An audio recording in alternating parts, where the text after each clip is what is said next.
நிகழ்தகவு. டாஸ்மாகில் அமர்ந்து மது குடித்துக் கொண்டிருந்த இருவர் கண்ணிமைக்கும் நேரத்தில் இருவரை அரிவாளால் வெட்டி சூறையாடினவர். ரத்தம் தெறிக்க தெறிக்க மண்டையை பிளந்த பயங்கரம். ரிலாக்ஸ் செய்வதற்காக டாஸ்மாகிற்கு சென்று இருவரின் உயிர் பறிபோன சோகம். இருவரை அரிவாளால் வெட்டி கொன்ற நபர் யார்? வெட்டி கொலை செய்யும் அளவுக்கு அப்படி என்ன பிரச்சனை? பின்னணி என்ன?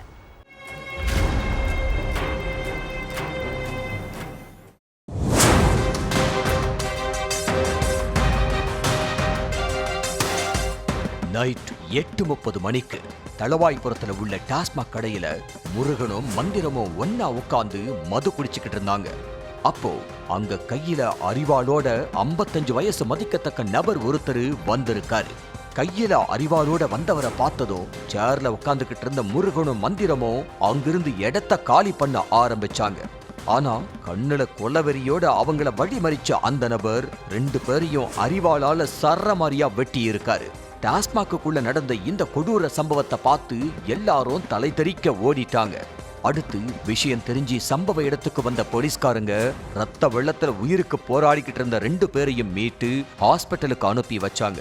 ஆனா போற வழியிலேயே முருகன் உயிரிழந்துட்டாரு. ட்ரீட்மெண்ட்ல இருந்த மந்திரமும் சிகிச்சை கை கொடுக்காம இறந்துட்டாரு.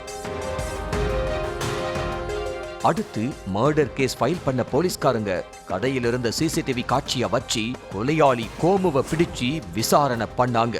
அதுலதான் இந்த கொடூர கொலைக்கான மோட்டிவ் என்னங்கிறது தெரிய வந்துச்சு. தூத்துக்குடி கயத்தாறுல உள்ள காப்புலிங்கம் பட்டிங்கிற கிராமம் தான் கோமுவுக்கு சொந்த ஊரு. இவரோட மனைவி தங்கத்தாய். இந்த தம்பதிக்கு ஒரு மகளும் ஒரு மகனும் இருக்காங்க.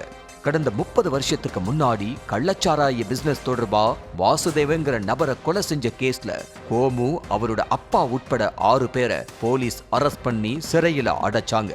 இந்த மர்டர் கேஸ்ல 16 வருஷம் ஆயுள் தண்டனையை அனுபவிச்ச கோமு கடந்த 4 வருஷத்துக்கு முன்னாடி தான் வெளியே வந்திருக்காரு. கோமு ஜெயிலுக்கு போனதுக்கு அப்புறம் தங்கத்தாயோட தம்பி முருகன் தான் அக்கா தங்கத்தாய்க்கும் அவங்களோட பிள்ளைகளுக்கும் அடைக்கலம் கொடுத்திருக்காரு. தங்கத்தாய்க்கு மாரியம்மாளுங்கிற ஒரு தங்கச்சி இருக்காங்க.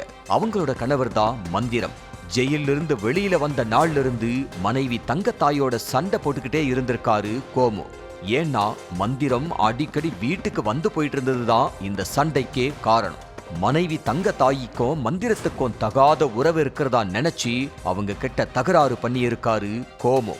எந்த நேரமும் அம்மா தங்கத்தாய அப்பா துன்புறுத்திக்கிட்டே இருந்ததுனால அவரோட மகன் மாடசாமி எதிர்த்து பேசி இருக்காரு. அப்ப மகன்னு கூட பார்க்காம கோமு மாடசாமியோட வயித்துல கத்தியாலேயே குத்தி இருக்காரு. அங்க இருந்தவங்க கோமுவை தடுத்து நிறுத்தி மாடசாமியை மீட்டு ஹாஸ்பிட்டல்ல அனுமதிச்சாங்க. இந்த சம்பவம் நடந்த கொஞ்ச நாள்ல மாடசாமிக்கு கல்யாணமாகி மனைவியோட கோவில்பட்டியில செட்டில் ஆயிட்டாரு. மகளும் கல்யாணம் ஆயிட்டு பக்கத்து ஊர்ல இருக்காங்க. இந்த சூழல்ல கோமு கூட இருந்த தங்கத்தாய் காணாம போயிருக்காங்க. பல இடங்கள்ல தேடி பார்த்தோம், அவங்க இப்ப வரைக்கும் கிடைக்கல. மனைவிய மந்திரம்தான் எங்கேயோ கூட்டிட்டு போய் வச்சிருக்கான்னு நினைச்சு கோமு அவர் கூட தகராறுல ஈடுபட்டிருக்காரு. அப்ப முருகன் மந்திரத்துக்கு சப்போர்ட் பண்ணி பேசினதுனால அவர் மேலையும் கோமுவுக்கு ஆத்திரத்தை தூண்டி இருக்கு. மனைவி தங்கத்தாய் காணாம போய் 6 மாசத்துக்கு மேலானதுனால கொலை வெறியில இருந்த கோமு இடுப்புல அரிவாளை கட்டிக்கிட்டு மந்திரத்தோட வீட்டையே சுத்தி சுத்தி வந்திருக்காரு. இதுக்கு மத்தியில தான் சம்பவத்தன்னைக்கு முருகனும் மந்திரமும் ஒன்னா சேர்ந்து குடிக்கலாம்னு தளவாய்புரத்துல உள்ள டாஸ்மாக் போயிருக்காங்க. இந்த விஷயத்தை தெரிஞ்சுக்கிட்டு அரிவாளோட அங்க போன கோமு 2 பேரையும் அரிவாளால சரமாரியா வெட்டி துடிக்க துடிக்க கொண்டு இருக்காரு. இப்ப இந்த கொடூர சம்பவத்தோட சிசிடிவி காட்சி வெளியாகி பதற வச்சிருக்கு. விசாரணையில கோமு எல்லாத்தையும் சொன்னதும் அவர் மேல கொலை வழக்கு பதிவு பண்ணி சிறையில அடைச்சிட்டாங்க. ஒவ்வொரு குற்றங்களின் முடிவும் சட்டத்தின் கையில். விசாரணை தொடரும். பார்க்கலாம் அடுத்த நிகழ்தகவு.